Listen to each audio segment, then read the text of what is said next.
Parabéns, vereador Camilles, parabéns a toda a família Ferraro. É de grande importância, porque é um legado, é uma história que de fato agora se torna realidade.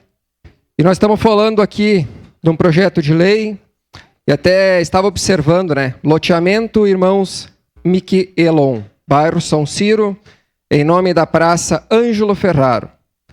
Então, mostra como é importante que fica na história, que fica um legado, e mostra como a família Ferraro faz a diferença na sociedade caxiense, no nosso município de Caxias do Sul.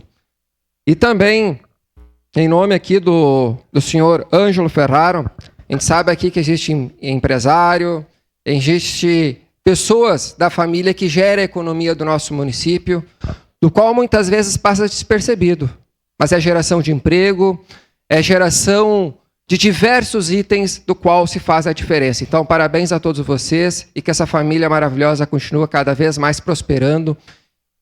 Deus dos filhos, netos, irmãos, enfim, que essa hierarquia de família cada vez mais prospere em nome de Jesus Cristo e que as bênçãos de Deus sempre se faça presente nessa família maravilhosa. Ao Pedro, com líder comunitário lá também daquela região, sucesso e prosperidade a todos vocês e viva aquela comunidade maravilhosa. Meu muito obrigado e voto sim.